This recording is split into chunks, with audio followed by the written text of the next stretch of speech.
Wheat is the single most important crop that people consume. We grow 783 million metric tons of it annually, and it's not sustainable.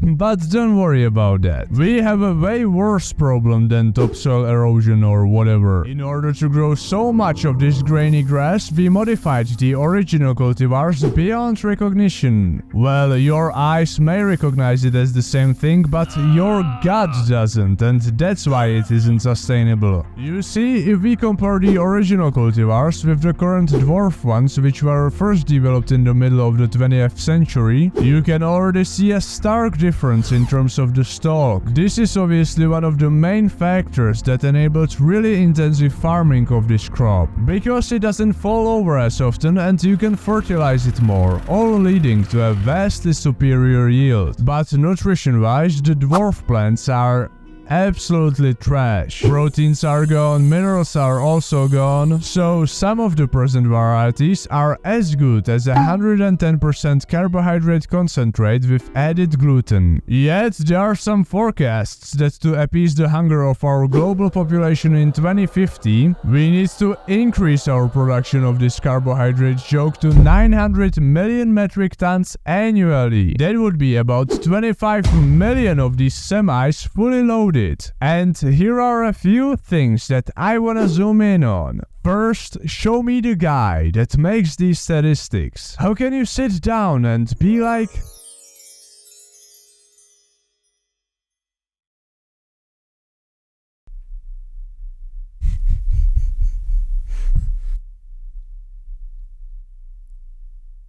Last year, the global wheat harvest was 780.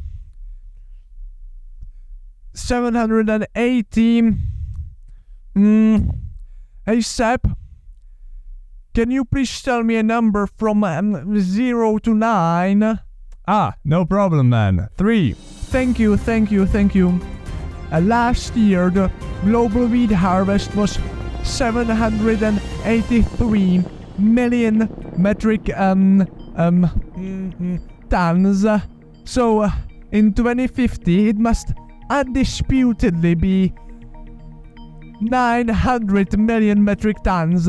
It's just beyond me how they come up with such numbers. But we have to work with something, I guess. And don't get me wrong, I study agriculture at the university and statistics also, though guessing these giant global numbers is something I never understood. The second thing I wanna address is, does it even make sense to grow 900 million metric tons of some cheap, unhealthy stuff? I think it's poppycock. In my judgment, replacing these dwarf varieties with the heritage ones is a far better idea. Of course, this would cut the yields by half or whatever, but I need you to tell me something and be honest. Would you rather eat the same sourdough bread thanks to which the ancient Egyptian slaves were able to survive for years while building the pyramids? Or do you just wanna keep the stuff that Jerry eats to grow more corpulent while sitting in his office chair and that gives him high blood pressure and vitamin deficiencies? I thought so.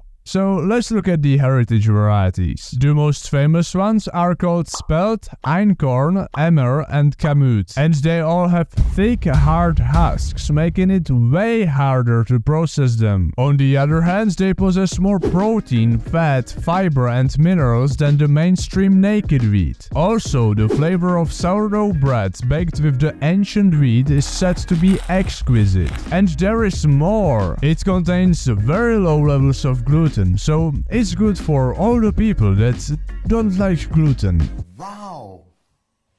But here is the question, can we grow 900 million tons of it? According to the statistics, we are able to grow 780 million metric tons of the new stuff on 240 million hectares, which is about the size of Algeria, which is the 10th largest country in the world. To grow 900 million tons of the heritage wheat, we would need about 554 million hectares. And we only have 1.4 billion hectares of global arable land, so it doesn't make much sense. Despite that, there is something called multi-stakeholder engagement, where the farmer farmers, millers and bakers work all together to revive the heritage varieties. But that can only be a small market with a small impact because of the small yield. But what if we could increase the average yield from 1.6-1.7 tons per hectare to, let's say, 56 tons per hectare? Well, that's where indoor farming comes in, and people have already done it. A company called 100% Livre recently announced that it's able to achieve 4 harvests per year with 5 levels of the indoor farm and an average yield of 2.8 tons per level. I believe that 100% Livre used the dwarf varieties though, so to recalculate that for the ancient ones, it would be about 28 tons per hectare. And the building would have to be some 2 meters taller to ensure that the heritage plants have enough room for growth. This is obviously oversimplified, but the old varieties have about half the yield of the new ones and are 30 or more centimeters taller. The great news is that with a yield of 28 tons per hectare, we would only need 32.2 million hectares of indoor farms to achieve the 2050 target with ancient varieties. So,